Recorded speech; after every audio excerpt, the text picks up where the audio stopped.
Alors, ce matin, on va parler des événements. Comment est-ce que vous pouvez organiser vos événements avec IDIL CRM? Alors, avec IDIL CRM, vous allez pouvoir suivre vos événements, on dira de A à Z.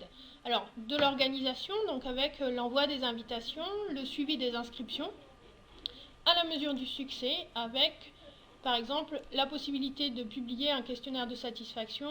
Vous pouvez également avoir des statistiques de comparaison entre quoi et quoi, entre des événements de même type. Par exemple, vous participez à 2 salons, et bien avec les codes de regroupement, vous pourrez avoir des statistiques sur les différents salons que vous avez fait pour voir lequel a été le plus rentable. Et on a mis en passant par la logistique, parce qu'avec IDIL CRM, effectivement, on peut avoir des documents de fusion qui vous permettent d'imprimer les badges ou la liste d'émargement si vous avez besoin de ça pour accueillir les participants lors de votre événement. Alors, ça c'est tout ce qu'on peut faire avec IDIL CRM. Et pour aujourd'hui, on a voulu mettre l'accent sur quatre fonctionnalités bien particulières. Les possibilités de ciblage infini, c'est ce qu'on avait mis dans l'invitation. Voilà, avant de créer un événement, il faut savoir qui on veut inviter. Donc avec le ciblage, ce sera possible. Les formulaires d'inscription en ligne, donc ça c'est avec la nouvelle version, Thomas.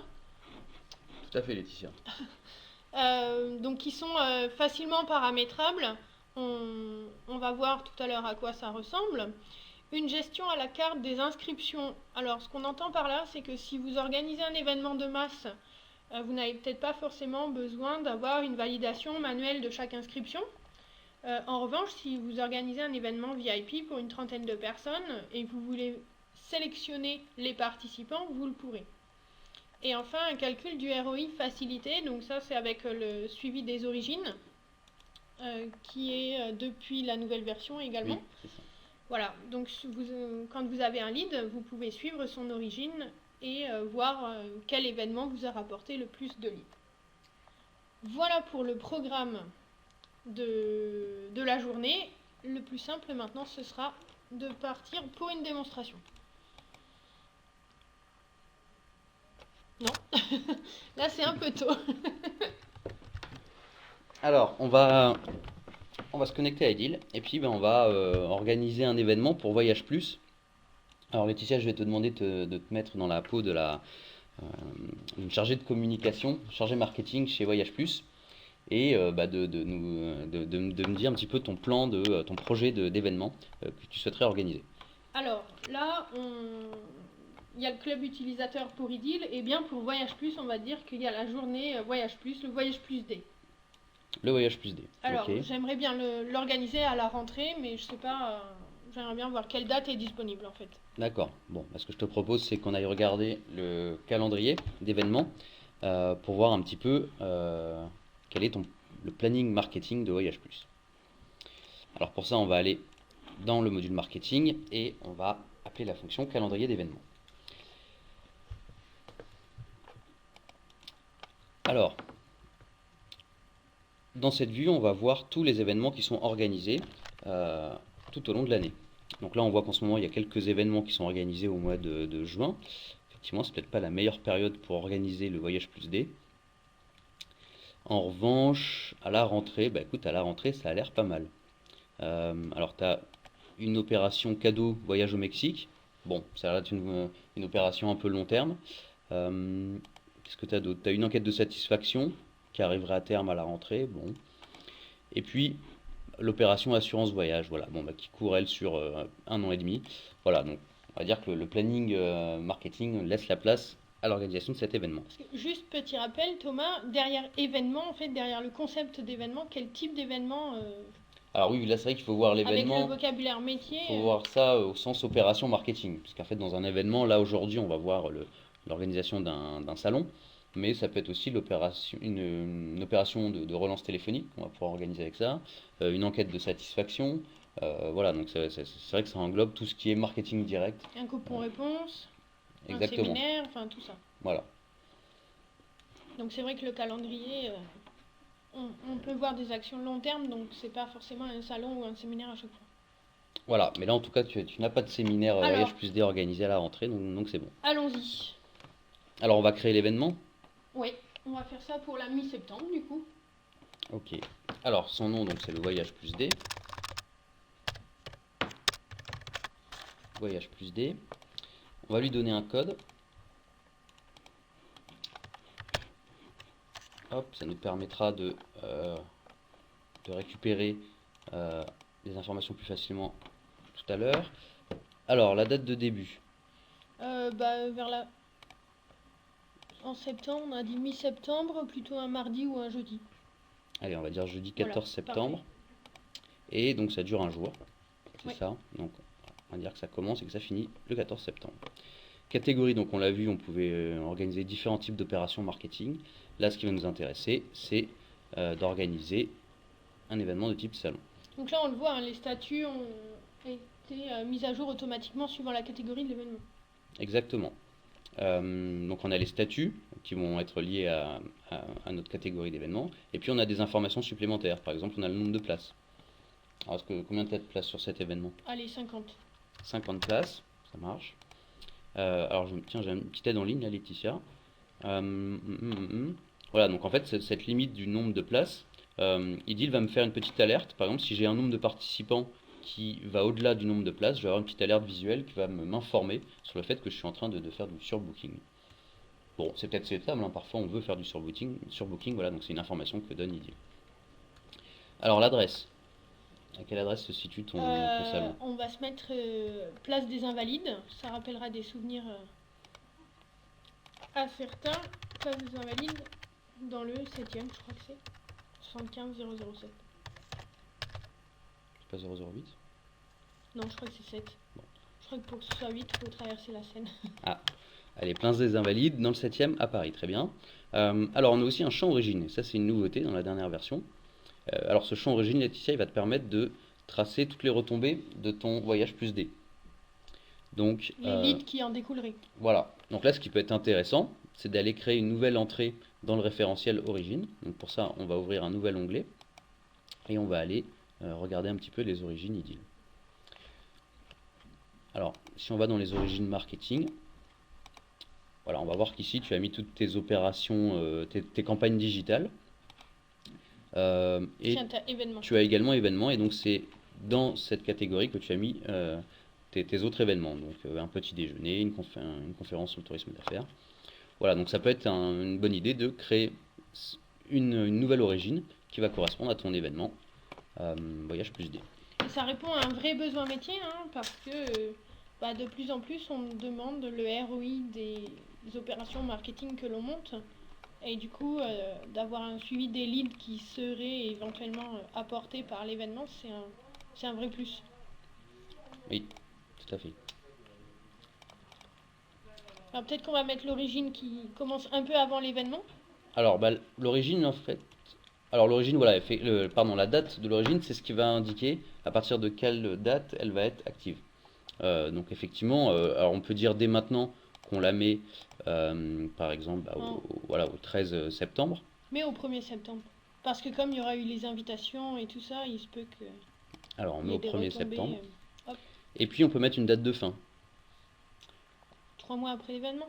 Alors voilà, donc tu peux la 4 mettre. ou 5. Voilà, donc c'est vrai que c'est une bonne durée moyenne. Donc, alors là, pour être un peu plus clair, la date de fin, en fait, c'est ce qui va définir en fait la durée pendant laquelle on va pouvoir imputer des actions de relation client à cette origine. Donc par exemple, si quelqu'un m'appelle, peut-être qu'il nous aura connu à travers cet événement. Si un client voilà, a un nouveau projet, peut-être que ce sera grâce à cet événement où on aura détecté ce nouveau projet. Voilà, donc ça va être la durée pendant laquelle on va pouvoir imputer ces opportunités, ces interactions à cette origine. Par contre, au-delà de cette durée, on considérera qu'on ne peut plus imputer d'action à cette origine, et donc soit le champ sera vide, soit on impactera une autre origine.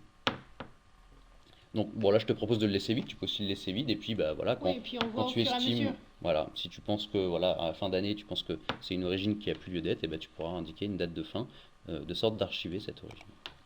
Alors on va mettre ici les traductions pour nos agences qui sont en Angleterre. Bon, alors là il se trouve que le voyage plus D, ça tombe bien, c'est la même traduction. Et en espagnol, je sais pas, voyage plus dias, quelque chose comme ça. Dire. Dia, bon. Voilà, donc ça, c'est simplement pour nos utilisateurs, hein, pour qu'ils puissent avoir l'équivalent dans leur langue, pour pouvoir bien imputer leurs actions sur cette origine voyage plus D. Donc là, on a l'origine. On Voilà. peut retourner sur l'événement du coup. On a l'origine. Ici, on va indiquer que cette origine est liée à voyage plus D. Et alors, on peut mettre quelques notes. Alors, peut-être que tu as une cible pour cet événement? Oui. On va se dire les DG et direction marketing des clients. Ok. Et puis j'aimerais bien aussi inviter les prospects un peu chauds, disons, avec qui j'ai une opportunité en cours à plus de 5 000 euros. Ok. Voilà. Bon, très bien. Quelques notes. Alors, tu peux aussi mettre d'autres notes, hein, en fonction de, voilà, pour l'organisation de l'événement. Si vous êtes plusieurs personnes à travailler sur cet événement, vous pouvez partager aussi des informations.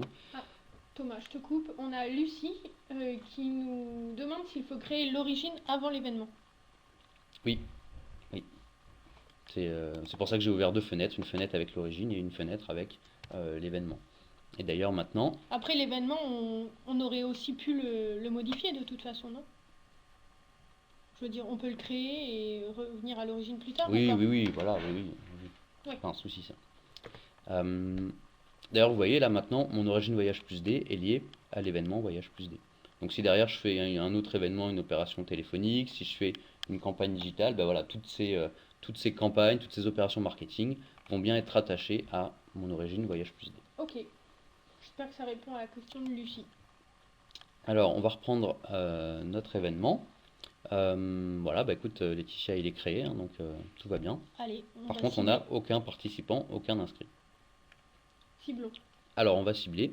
Donc, on a dit les DG, directeurs marketing des clients et les prospects chauds. Alors, c'est parti. On va créer un nouveau ciblage. Alors, on va retirer ce critère et on va démarrer un nouveau critère. Alors, d'abord, on a dit qu'on voulait les clients. Alors, on va aller choisir le statut d'entreprise. Donc là, on est bien sur des clients B2B, hein. Donc, on organise un salon avec des pros, dans notre exemple. Et on va dire qu'on veut prendre tous ceux qui sont clients.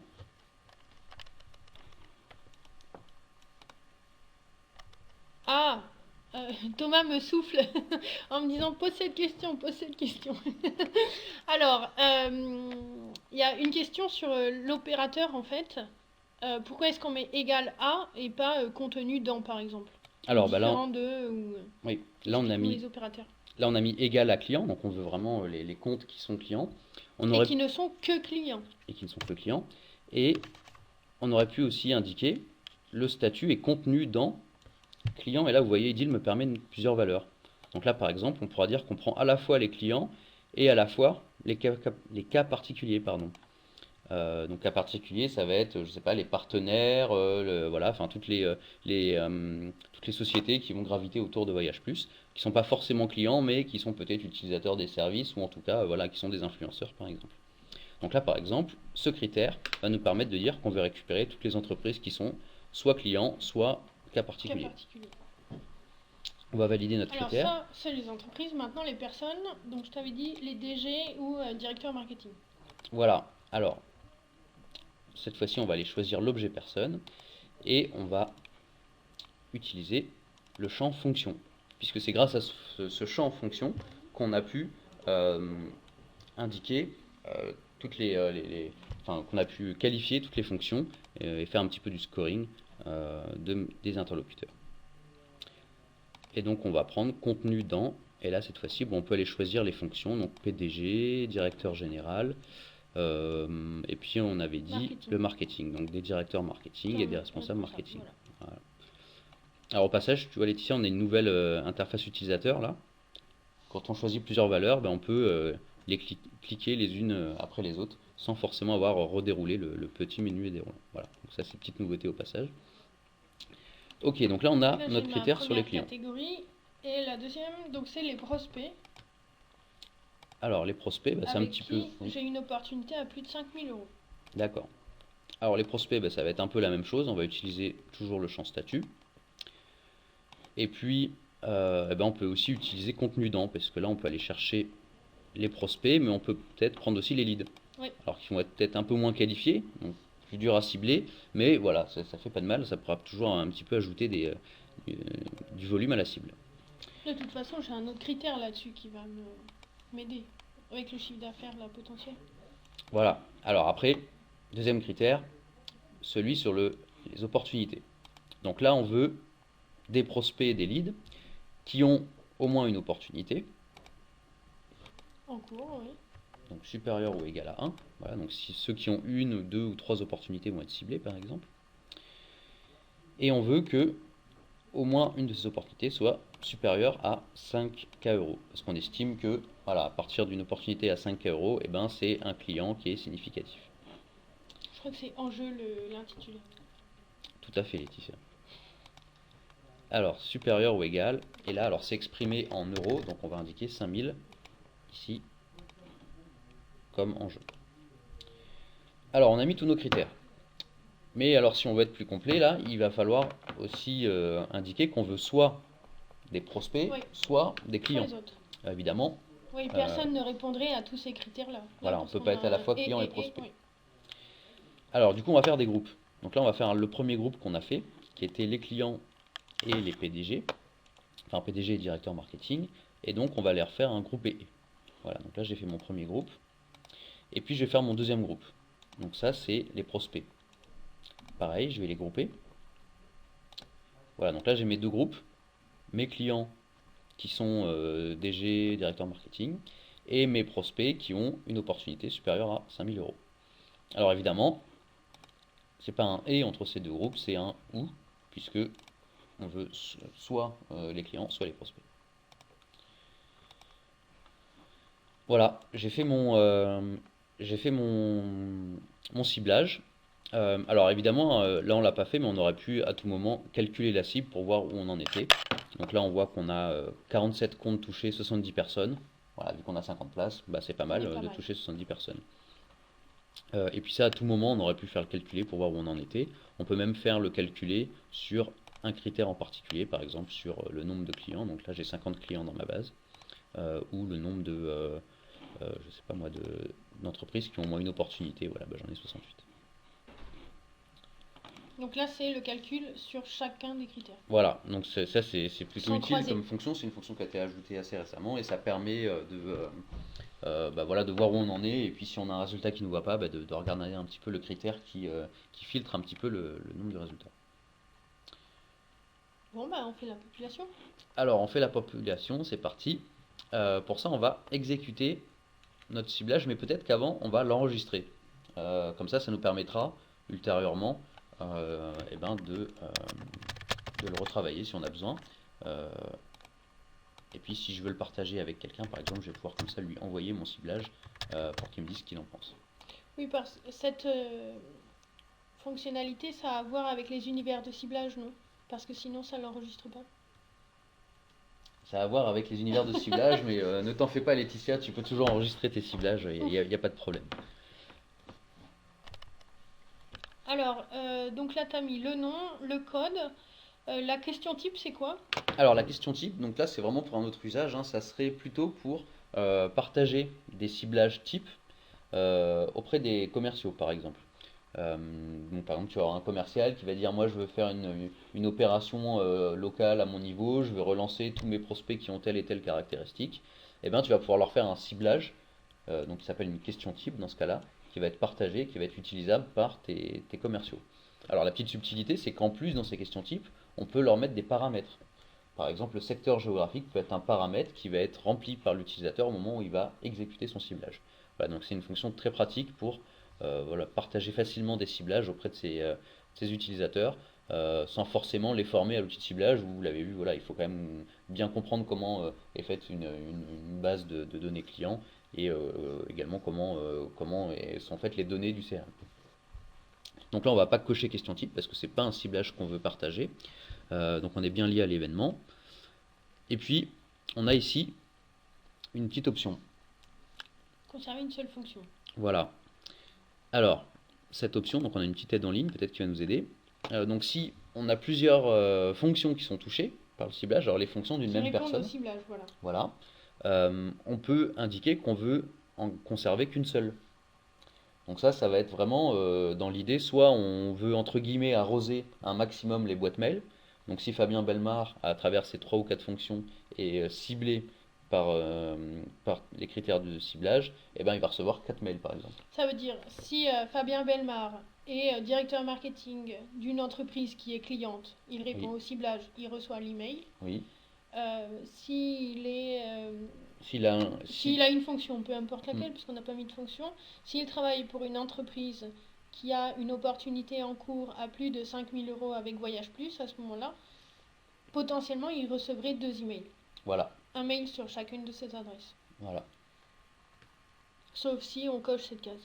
Voilà, donc c'est vrai que ça peut être pas mal de la cocher dans un certain nombre de cas, mais vraiment, tout dépend vraiment de la démarche qu'on a euh, en termes de ciblage. Allez, Allez, on va enregistrer notre ciblage. On a une petite question, je crois. oui. Comment est déterminée la fonction principale? Ah, alors, très bonne question. Alors en fait, c'est vraiment tout simple, hein. Donc pour ça, pareil, je vais ouvrir une nouvelle fenêtre Idil. On va se diriger vers le module Sales.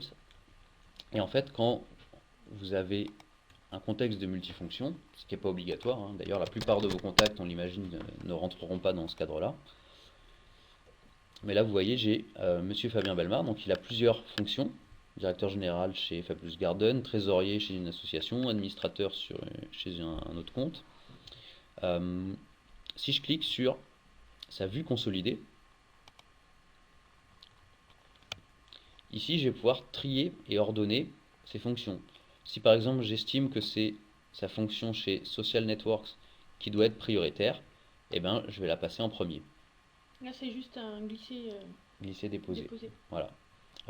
Et donc en fait, c'est pas tellement qu'il y a une fonction principale et d'autres fonctions, il y a une priorité dans les fonctions et l'outil marketing va utiliser cet ordre-là quand il va devoir conserver qu'une seule fonction. Alors même chose, hein, si j'ai que les 2 dernières fonctions qui sont dans mon ciblage, et ben, c'est Directeur Général Europe chez Fabulous Garden qui serait conservé. Allez, Bon voilà pour cette petite subtilité sur le multifonction. Ceci dit, c'est quand même une fonction qui est vraiment très caractéristique, hein, de notre solution. Voilà, et c'est vraiment le genre de fonction qu'on retrouve que chez Edil, hein. Donc voilà, c'est vraiment très très pratique. Alors, on a notre ciblage, Laetitia, et on va pouvoir exécutons. exécuter notre ciblage. Alors, exécuter un ciblage, c'est un mot un petit peu barbare, mais ça veut simplement dire qu'on va générer une population. Alors on a 2 petites options là aussi, donc supprimer automatiquement, si je fais une petite population de test simplement pour visualiser les résultats, Idil pourra passer derrière et supprimer cette population de test. Et puis si jamais je travaillais sur une base un peu plus volumineuse, je peux demander à Idil de m'avertir lorsque la génération sera terminée. Là on est sur une base vraiment très, très, très petite, hein, 50, 100 entrées, mais si je travaille sur des bases de données à 300 000 ou voire jusqu'à 1 million d'entrées, comme c'est le cas chez certains d'utilisateurs Idil, eh ben, Idil peut m'avertir lorsque le calcul est terminé. Bon, là, on va générer. Là, on en a 70, ça devrait aller vite. Voilà.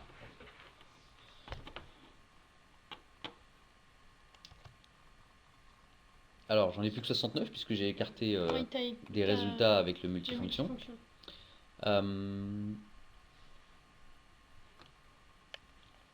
Alors là, ici, tu vas retrouver ta population. Oui. Et si jamais tu voulais savoir si quelqu'un est présent dans cette population, tu vas pouvoir le faire. Alors, par exemple, on va voir si notre fameux Belmar est dans la place. Alors, on va voir si on a des Fabien Belmar. Et le voilà, il est ici. Donc on a bien Fabien Belmar. Et au passage, on on voit qu'une fonction. voilà, il n'y a qu'une seule fonction qui a été conservée. Mais évidemment, là, j'aurais pu aussi chercher par email, par téléphone, voilà. Donc en fonction de toutes les coordonnées qui caractérisent les contacts. Alors moi, ce que j'aimerais aussi voir, c'est de quel secteur d'activité en fait se compose ma population. Alors, ça tu aurais dû me le demander juste avant, Laetitia, mais c'est pas grave, on va aller sur le ciblage. Écoute, c'est pas grave. Et effectivement, on aurait pu, avant de générer la population, regarder un petit peu comment était composée la base. Et par exemple, en faisant calculer, ici j'ai une nouvelle option qui s'appelle comptage sur critères. Alors une nouvelle option donc depuis automne 2015 ou winter 2015. Et là je vais pouvoir un petit peu détailler, par exemple sur le champ d'activité, comment est composée ma base de données. Donc là on voit Laetitia que tu as beaucoup de contacts dans la restauration, l'hôtellerie, un petit peu dans les services auprès des entreprises, le commerce de gros, bon, etc., etc. Ah oui, effectivement, on voit que j'aurais. Enfin, c'est une question qu'on doit se poser avant parce qu'on a le bouton, pardon, générer une population juste. Écoute, tant pis. Alors après, on aurait pu aussi, par exemple, mettre des critères, là, donc là c'était aussi possible, avec le bouton ajouter comme critère, et on peut utiliser aussi cette vue d'exploration, voilà, pour faire des nouveaux critères en fonction des données ciblées. Bon, voilà pour ce petit aparté sur la composition de la base. Donc, on a notre population. Alors, maintenant, il faut la marquer sur l'événement en fait. Voilà. Parce que pour le moment, elle n'est pas rattachée. Exactement. Elle est indépendante. Alors, ben, on va simplement indiquer ici qu'on rattache cette population à l'événement Voyage Plus. Ce que j'aimerais aussi, c'est que ce soit les commerciaux eux-mêmes, en fait, qui me disent si cette personne est invitée ou pas, parce que c'est eux sont eux qui ont la connaissance terrain. Ok, alors dans ce cas-là, on va pouvoir ici solliciter une fonction de validation des inscrits à l'événement, et donc marquer par exemple toute cette population au statut à valider. Alors par contre, si on fait ça, ça veut dire que tous les commerciaux vont devoir effectivement valider Oui. toutes ces listes, voilà, pour qu'après derrière on puisse les contacter. Ou alors on les met en validé, pardon, et du coup ils n'auront plus qu'à écarter ceux qui ne veulent pas. Exactement. Ça fera moins de travail. Exactement, voilà, ça c'est la petite astuce, c'est qu'on les met tous sur valider, et puis on communique auprès d'eux, auprès de nos commerciaux, c'est eux qui tiennent la relation au quotidien. On leur dit d'écarter les éventuels contacts qu'ils ne souhaiteraient pas inviter à cet événement Voyage Plus D. On va les mettre sur valider, et on va associer tous ces contacts à l'événement. Donc là, ça y est, ils sont tous topés sur l'événement Voyage Plus D avec un statut validé. Mais on l'a dit, on veut laisser la possibilité aux commerciaux d'écarter certains contacts. Donc pour ça, on va activer la validation, la fonction de validation des listes. Donc voilà, à moyen de ce bouton soumettre validation. Et là, il m'indique 19 listes d'invités créées. Parce qu'on doit avoir 19 commerciaux ou 19 acteurs en charge, en tout cas, des comptes. Exactement. Alors, si on va dans validation, eh bien on va retrouver ici nos 19 listes de validation. Donc là, on est toujours sur la fiche de l'événement.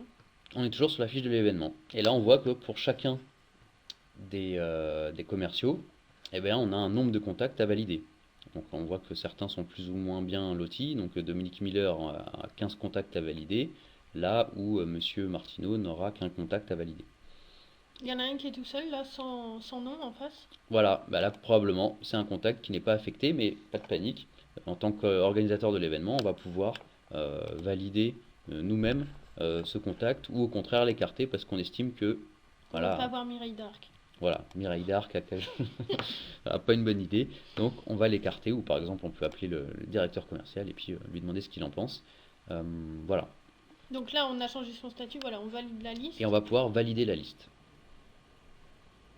Si je retourne sur mon événement,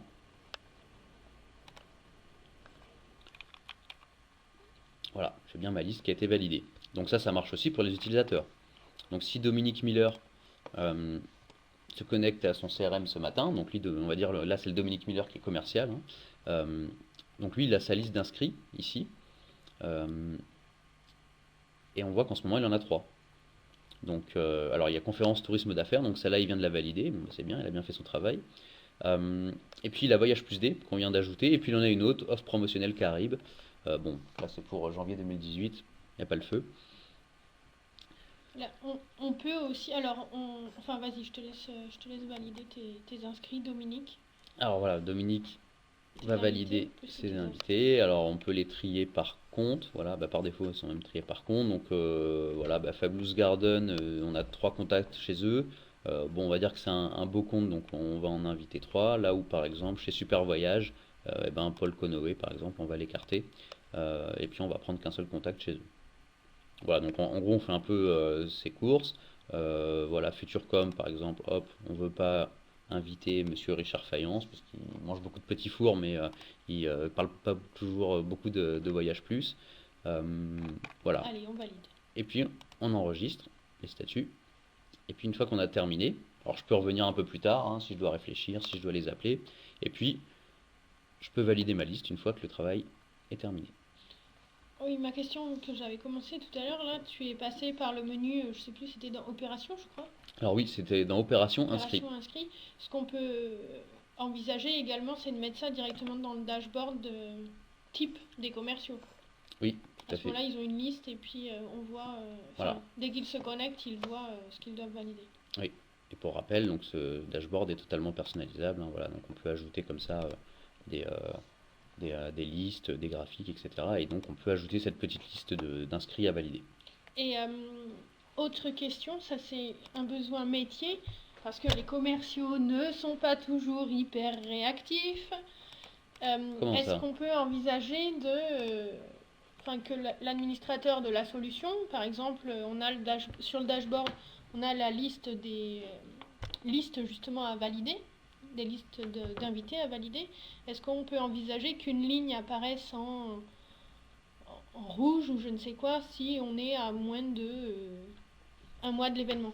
Oui, alors ça va être plus au niveau de l'administrateur. Euh, mais effectivement, on peut paramétrer des petites règles d'affichage comme ça pour jouer sur par exemple, le délai. Donc voilà, Oui. quand il reste un mois par exemple, mettre la ligne en rouge pour attirer son œil et puis Et lui dire éviter d'avoir à dépêche-toi. éviter d'avoir à le relancer. Alors, ça y est, on a nos inscrits. Bon, on va avancer un peu dans le temps. Enfin, pour le moment, on a nos invités. On a nos invités. On D'ailleurs, il faut imagine, les inviter. voilà, on imagine que les commerciaux, voilà, ont validé. Et maintenant, il faut les inviter. Alors pour ça, je vais récupérer uniquement ceux qui sont validés. Et là, je vais cliquer sur les 66 qui composent ce statut. Donc là, tu génères une population automatiquement.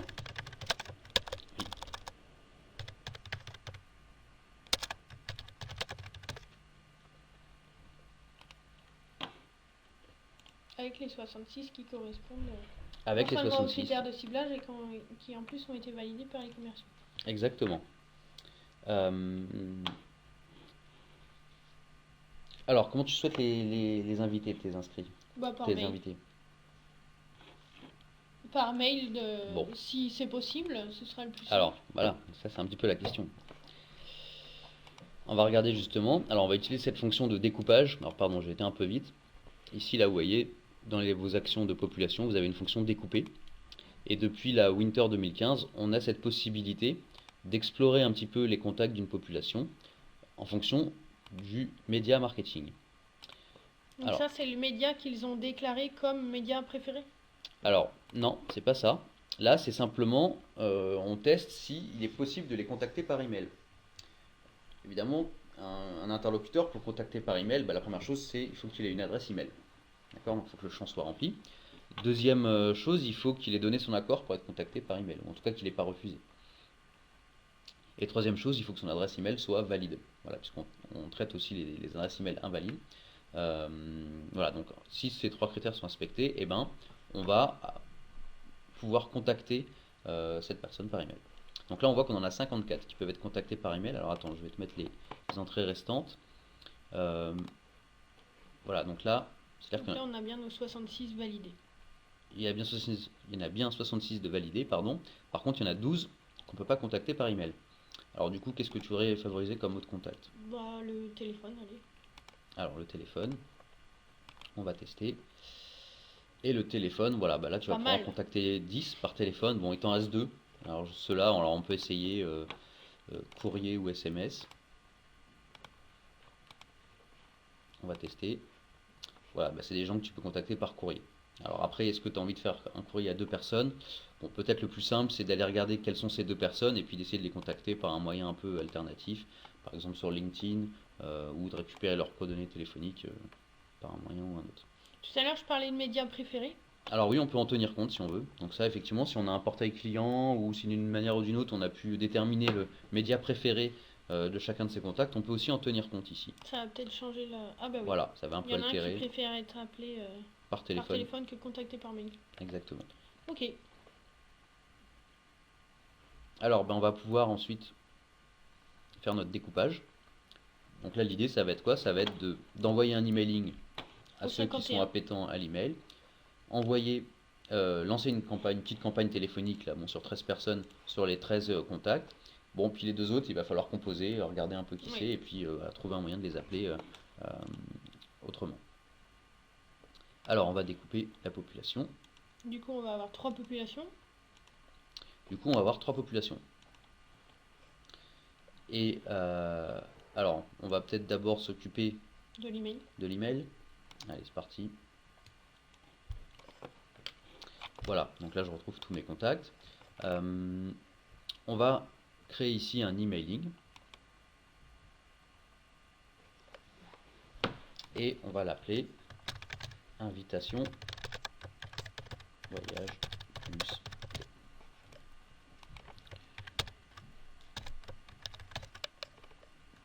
On va mettre un petit code de regroupement, donc ça c'est pour favoriser la lecture des stats. Voilà.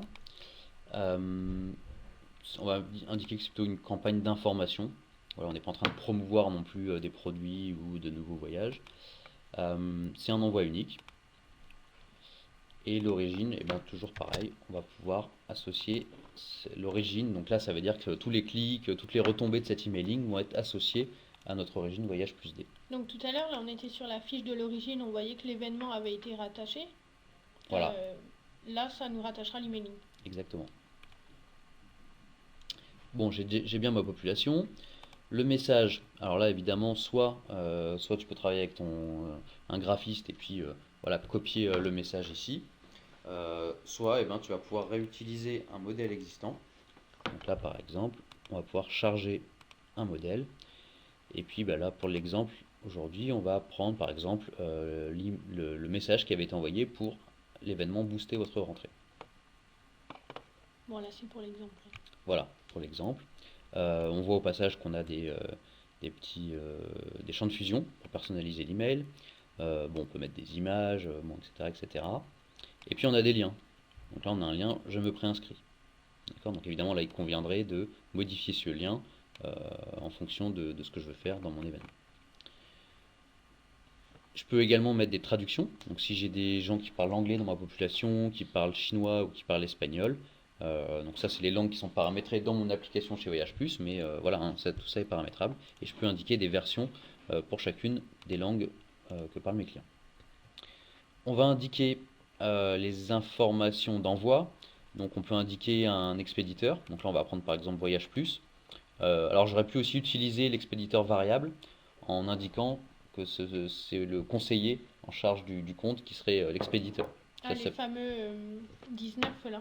Voilà, ça peut être assez puissant aussi. Du coup, c'est le contact au quotidien de Voyage Plus qui est indiqué comme expéditeur du mail auprès de tes clients. Alors. Et on le dit hein, quand on fait des webinars sur les emailing, c'est bien de personnaliser un maximum les emails pour éviter d'être considérés comme spam. Et puis c'est la tendance qu'on voit de plus en plus en fait. Effectivement. Alors d'ailleurs, petite parenthèse, mais on a ajouté une fonction. Alors je vais vous la montrer tout à l'heure. Donc une petite fonction de test justement des anti-spam. Oui, on va finir de remplir notre email. Un serveur d'envoi. Quand est-ce que tu vas envoyer ton email? Bah écoute, l'événement, je crois qu'on a dit mi-septembre. On a dit 14 septembre. Ouais. Bon, bah vers... Peut-être avant les vacances quand même. Oui, en save the date, allez, le 30 juin. Le 30 juin. Ce sera une première invitation. On va pouvoir indiquer une pression marketing. Donc là, on va donner un point par exemple pour cet email. Donc pour rappel, la pression, pas la pression marketing, la pression digitale, c'est ce qui va filtrer un petit peu les destinataires qui seraient sursollicités par email ou par SMS, voilà, afin d'éviter de polluer un peu leur boîte mail, et puis surtout d'éviter qu'ils nous mettent comme spammers ou de se désabonner. J'aurais pu ainsi indiquer que je ne veux pas tenir compte des contrôles de pression digitale, que l'email parte absolument, mais il augmentera quand même la pression des destinataires. En revanche, il n'y aura pas de filtre qui va être exécuté. Et puis dernière chose, les liens suivis. Alors c'est là un peu que la magie va s'opérer par rapport à notre événement. Ici on a le lien je me préinscris. Alors là évidemment il pointe vers un lien sur notre événement boosté, mais on voit que c'est comme ça en fait qu'on va pouvoir associer le lien avec un statut d'événement. Et là par exemple on va indiquer que on veut que le clic sur je me préinscris. Donc là ça change automatiquement le statut. Exactement. Et donc ça le met sur viendra. Donc là si un client clique sur je me préinscris, et ben, son statut d'événement va évoluer automatiquement. Ça c'est ce qu'on se disait en début de webinaire, hein, c'est à vous de doser en fait. Si vous avez un événement VIP et que vous ne voulez pas que tout le monde s'inscrive, vous pouvez toujours garder la main sur les inscriptions. Ou sinon, si au contraire c'est un événement plutôt de masse et vous voulez toucher un maximum de personnes, c'est peut-être plus simple en fait que les gens s'inscrivent directement et changent leur statut automatiquement. Voilà, effectivement, tout dépend quel automatisme on souhaite. Alors, et aussi, alors la fonction dont on parlait tout à l'heure, là qui concerne plus précisément les emailing, c'est la fonction de prévisualisation. Donc voilà, donc qui permet de, en fonction du contexte du client, va permettre de visualiser le mail. Et puis on a une validation maintenant sur email on acid, pardon. Et donc si je clique dessus, hop, je vais pouvoir envoyer un test. Et je vais pouvoir me connecter derrière à email en acid, pardon, pour voir un petit peu si mon email a des bonnes chances d'arriver dans les boîtes de mes utilisateurs. J'ai oublié mon mot de passe.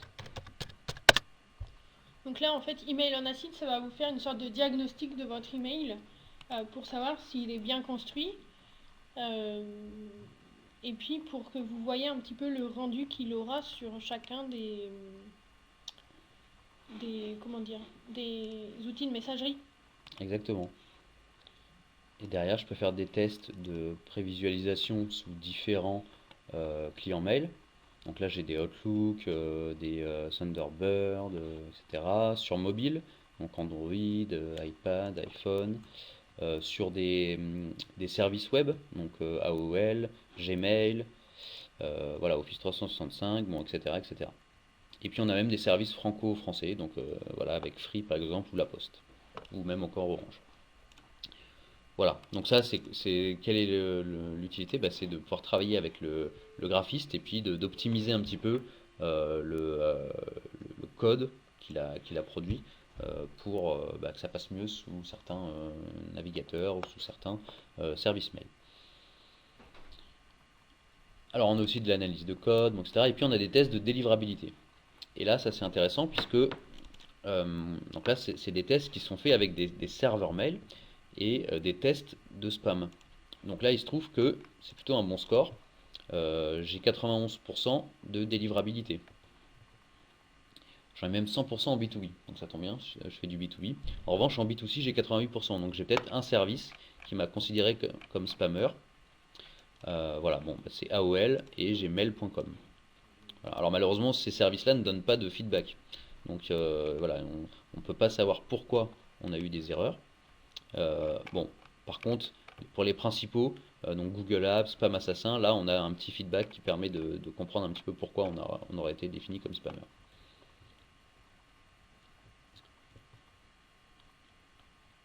Alors, bon voilà pour ce petit aparté sur l'emailing. On va enregistrer notre mail. Et cette fois-ci, bah écoute, il va être prêt à partir le 30 juin. On espère que c'est clair, hein, la démonstration, il n'y a pas de questions dans l'espace de chat, on espère qu'on vous a pas perdu. Alors, on a fait notre mail, maintenant on va s'intéresser au téléphone.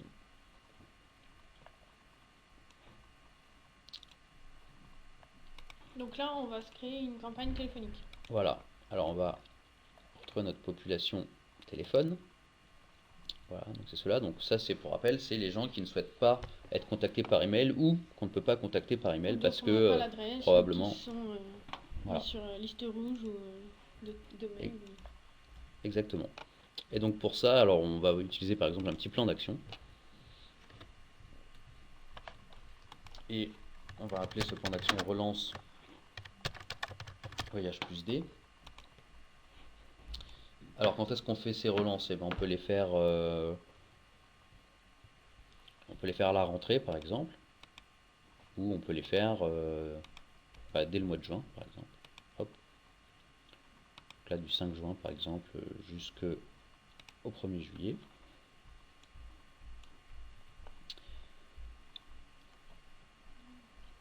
Alors, est-ce que tu as des conseillers disponibles pour faire cette opération téléphonique? Bah, Laurent, certainement. Alors, on va indiquer Laurent Saladin Et Louise, peut-être. et Louise. Voilà. Donc ça, Louise et Laurent, c'est les conseillers qui vont être en charge d'appeler les clients pour qu'ils puissent bloquer leur disponibilité pour cet événement. Alors, coefficient de répartition, donc ça va être intéressant, ça va te permettre d'indiquer les jours où tu souhaites qu'on appelle et les jours où tu souhaites qu'on n'appelle pas. Donc a priori, Non. samedi, dimanche, Ouais. surtout si on est sur des pros, bon, on Sur va pas le appeler. B2B, oui. Et puis le mercredi non plus. On va pas appeler. Voilà, pour éviter les 4/5e par exemple. Et puis si jamais Laurent et Louise ont des réunions le lundi, et ben on va pouvoir aussi éviter le lundi. On va ensuite indiquer l'interaction qui va être générée. Donc ça, c'est un appel. Voilà, donc ça c'est un appel. C'était en sortant. Appel sortant. Et la origine, alors je peux par exemple toujours aller sur l'origine voyage plus D. On peut aussi indiquer que c'est notre call center qui va générer la relation client et donc rapporter le ROI au call center. Juste une petite parenthèse, vous n'avez pas vu l'événement Voyage plus D apparaître dans les origines parce qu'en fait la date de début n'a pas commencé en fait. Voilà, pas encore imputé d'action dessus. C'est l'illustration de... Alors, j'aurais pu modifier la date pour qu'il apparaisse là, Ouais, effectivement, mais ce qu'on veut, c'est que les commerciaux, par exemple, n'imputent pas encore sur cette origine, puisque le voyage plus D n'a pas commencé. Alors, sujet, ça va être plutôt invitation au voyage plus D. Et puis là, on va leur mettre quelques petites notes. Alors, je sais pas, qu'est-ce qu'on peut leur donner comme Ça, petits c'est- arguments? Ah, des arguments pour leur dire de venir? Oui. Bah, leur dire qu'il y aura des témoignages... Venez, c'est un bel argument. Qu'il y aura des témoignages enrichissants. Qu'on sera à l'hôtel des Invalides, ce sera joli. Bon, voilà. On a un nouveau produit, une nouvelle destination, par exemple. Voilà. Bon, super. Vous avez compris le principe. Donc ça, c'est des petites notes que vont recevoir Laurent et Louise quand ils vont dérouler leur appel. Alors on voit qu'on peut exclure des dates aussi, si par exemple il y a le lundi de Pentecôte ou des choses comme ça. Voilà, s'il y a des jours fériés qu'on veut éviter, on peut les indiquer là. Et max par jour. Alors max par jour, tu peux indiquer combien tu veux faire d'appels au max dans le cadre de cette opération. D'accord. D'accord, donc soit tu dis je veux 2 appels max par jour, soit tu mets une date de début, date de fin, et puis Deal se débrouille pour Ventiler. voilà, les appels. Allez, on va enregistrer. Et puis on va calculer le plan d'action.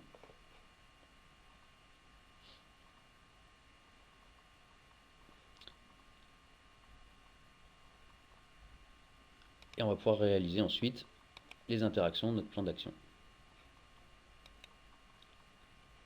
Alors pour ça, on va pouvoir aller dans les actions. Et là, alors, on va pouvoir visualiser les interactions qui ont été générées. Tu as mis du 1er juin. Et il faut qu'on indique un plan d'action. Donc c'était quoi, relance? Hop. Voilà, donc là ici je vois toutes mes interactions qui ont été générées et je vais pouvoir en suivre l'avancement. Alors je peux même un petit peu la personnaliser si je veux, parce que là on voit qu'on n'a pas l'état. Oui, pour savoir si ça a été fait ou pas. Voilà, donc là par exemple on va se rajouter l'état, on va enregistrer, et puis on va mettre avancement, voilà, plus D. On va valider, et puis on va même la mettre en favorite. Voilà, mais sinon si je la mets pas en favorite, je peux la retrouver ici. Voilà, là je vais pouvoir voir l'avancement de toutes les interactions de Laurent et de Louise. Alors justement, si on se connecte avec Louise,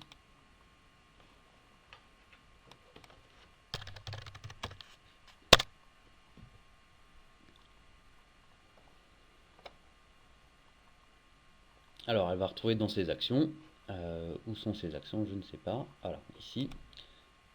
Elle va retrouver. Alors, évidemment, on va avancer un peu dans le temps. On va se mettre, voilà, à partir du mois de juin, là où on a commencé à lui générer des interactions. Et on voit qu'elle a ici des actions téléphoniques à faire. Invitation au voyage plus D.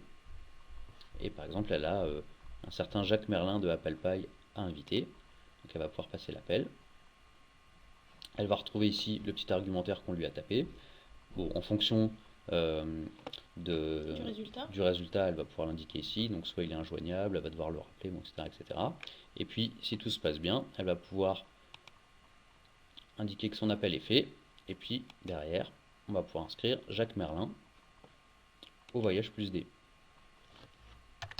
Donc, il nous a dit qu'il viendrait. Voilà, viendra. Origine, c'est pas Facebook. C'est bien moi qui l'ai fait. Bref. Hein. Je pense que ça va être la seule activée. Et alors, éventuellement, on peut indiquer que Jacques Merlin sera remplacé par quelqu'un d'autre. Voilà, s'il dit oui, je viendrai, mais je vais vous envoyer quelqu'un de mon équipe, par exemple. Voilà, je peux indiquer ses coordonnées ici. Et puis après, au moment de la tenue de l'événement, on peut aussi indiquer qu'il a été remplacé par quelqu'un ou qu'il est accompagné par quelqu'un d'autre. Voilà, donc on va enregistrer son statut. Et là, on va bien retrouver sur l'onglet événement de Jacques Merlin, on va bien retrouver ici le fait qu'il est topé à l'événement Voyage plus D et avec son statut d'inscription qui est il viendra. Bon, alors, et puis les deux restants, on les contactera sur LinkedIn. Voilà, les deux restants, on les contactera sur LinkedIn où on demandera aux commerciaux de trouver un moyen de les contacter, d'appeler leurs collègues, etc. Alors, là ici on voit qu'on a un statut d'inscription, un statut de participation. Ça, on l'avait déjà sur la fiche de l'événement. Oui. Alors le statut d'inscription, il sert à faire ce qu'on fait là, c'est-à-dire à préparer l'événement et voilà, à bien catégoriser les gens qui sont invités, ceux qui ont refusé, ceux qui ne peuvent pas venir, etc., etc. Une fois que l'événement a lieu, eh bien on va pouvoir mettre à jour la liste des inscrits. Et là par exemple, on va aller dans l'onglet cible et ici je vais retrouver tous mes inscrits.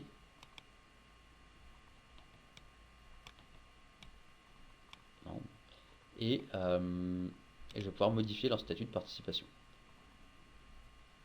D'accord, donc par exemple, monsieur Harigam est venu, donc voilà, je vais dire qu'il a été venu. Pierre Bally qui est absent, Paul Batti a été excusé, bon, etc., etc. Donc là, je vais pouvoir mettre tous mes statuts d'événements en fonction des gens qui sont venus. Également, une autre fonction qui va nous permettre d'organiser un petit peu l'événement, c'est que, alors j'aurais pu aussi générer un courrier pour les convocations d'événements, ça on peut regarder, mais là effectivement on a moyen, grâce aux fonctions de Fusion Word, de générer un courrier automatiquement.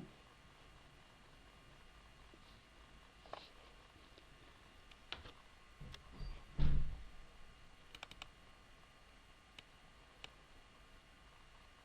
petit peu de patience. Voilà, donc ça c'est mon courrier de convocation qui a été généré. Donc là pour chacun des contacts, voilà, je vais avoir un petit texte qui a été produit. Voilà, donc ça c'est si on veut le faire à l'ancienne et envoyer des courriers d'invitation. Exactement. Ce qu'on peut faire aussi, c'est générer les badges. Voilà, donc là un petit peu de la même manière. On peut aussi générer des feuilles d'émargement, des listes d'inscrits, bon, etc., etc. Ça après c'est du document de fusion classique, disons. Oui. Alors on va retrouver nos petits badges qui vont pouvoir partir à l'impression. Hop, voilà. Ils sont très jolis. Merci. Voilà pour les fonctions de fusion. Tout à l'heure, on a vu les inscriptions en fait en cliquant sur un lien dans un emailing. Si c'est un événement qui est plus ouvert, on a aussi les formulaires d'inscription. Alors oui. Mettre à disposition sur le site web. Effectivement, ça c'est une nouvelle fonction. Alors cette fois-ci, on va se diriger vers le module Net Business. Et là effectivement, dans la partie site web, on va retrouver des formulaires. Donc ça, c'est vraiment une toute nouvelle fonction qu'on va retrouver dans la Winter 2017. Et là, par exemple, on va retrouver un formulaire d'inscription, justement. Ce formulaire d'inscription, alors on va le paramétrer depuis IDIL, et il va être publié automatiquement sur notre site web. On peut lui définir des langues, bon voilà. Et puis on va surtout, alors déjà on va se reconnecter avec Dominique Miller. Voilà. Parce que là on était avec Luce Bernard qui n'a pas les droits pour modifier les formulaires évidemment du site web. Et on va activer justement notre nouvel événement pour que les gens puissent s'inscrire à travers le site web par exemple. Donc là dans champ prédéfini, non pardon, dans éléments affichés, on a un champ événement. Alors peut-être qu'on va le prévisualiser avant pour mieux y voir. Oui, pour voir à quoi ça ressemble. Voilà. Alors ici on a la fonction tester.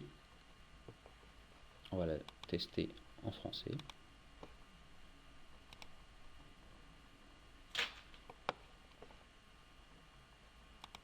Alors je peux aussi aller voir directement à quoi il ressemble sur mon site.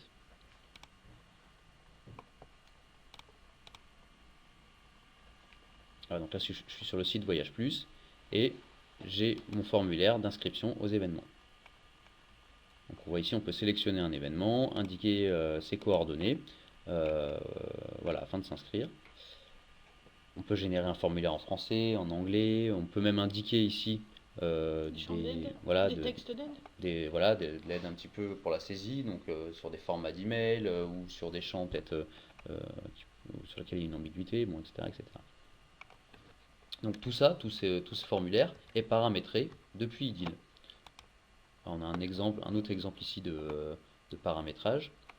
Et on a noté aussi qu'on a l'anti-captcha, donc pour bien vérifier que la personne qui s'inscrit n'est pas un robot. Bon, après la mise en page, c'est une question de feuille de style. Alors voilà, on a la main sur la feuille de style et on peut tout à fait, depuis son site web, adapter le style de ces formulaires qui sont générés par IDIL, mais qui adoptent automatiquement le style du site web. Et alors si je veux modifier mon formulaire, eh ben, je vais pouvoir ajouter des champs. D'accord, donc si je veux rajouter le compte Twitter par exemple, je peux aussi ajouter des éléments de texte pour mettre un petit argumentaire, voilà, pour accompagner un peu la saisie. Je peux modifier l'ordre de mes champs. Si par exemple je veux mettre l'adresse email en premier, je vais pouvoir le faire. Et puis on a vu tout à l'heure que dans l'événement, on avait 3 événements qui étaient disponibles. Ouais. Et ben je vais pouvoir modifier la liste de ces événements disponibles. Et je vais pouvoir ajouter une nouvelle valeur. Alors par exemple la conférence tourisme d'affaires est terminée, donc je vais retirer les inscriptions. En revanche, je vais ajouter le Voyage Plus D.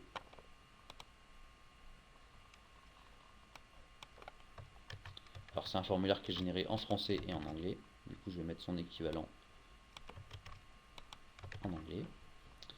On va valider. Et on va enregistrer. Du coup, si on rafraîchit, il devrait apparaître.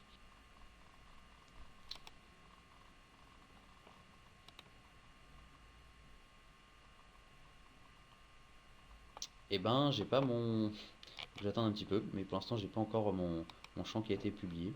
Bon, ça ne saurait tarder. Mais voilà en tout cas pour les formulaires. Ok. Alors, on en a fini avec la démonstration de ce matin. Donc maintenant, vous avez toutes les armes en main pour organiser vos événements avec IDIL CRM de la meilleure des manières. Ah oui, Grégory nous dit on n'a pas montré le ROI de l'opération. Peut-être qu'on peut refaire un passage sur l'origine. Oui. Alors si on va sur notre origine.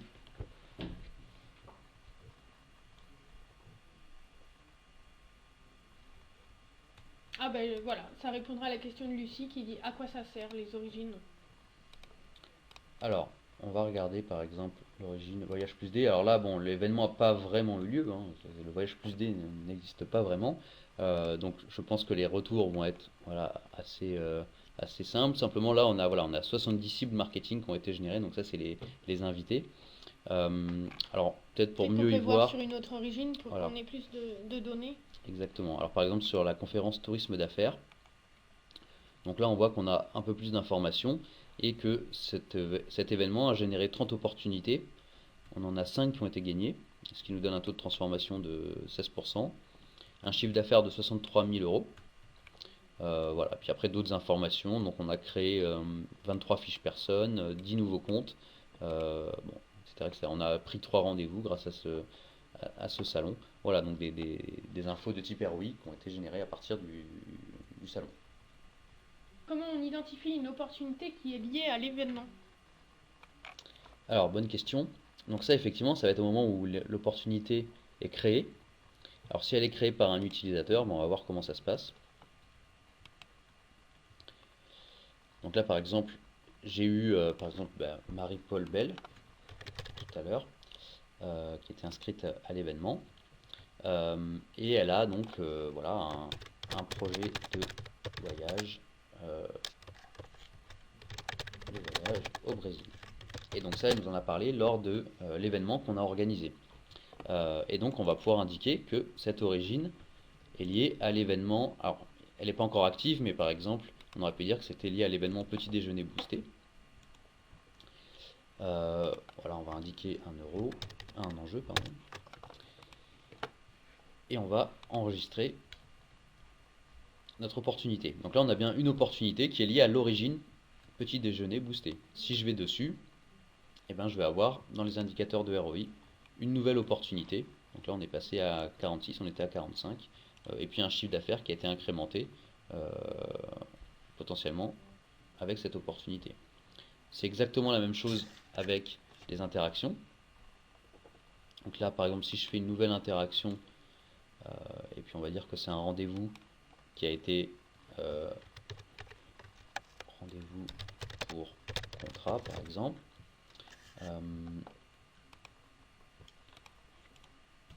Voilà. Et la même chose, j'ai un champ origine ici qui va me permettre d'associer cette interaction à l'origine petit déjeuner boosté.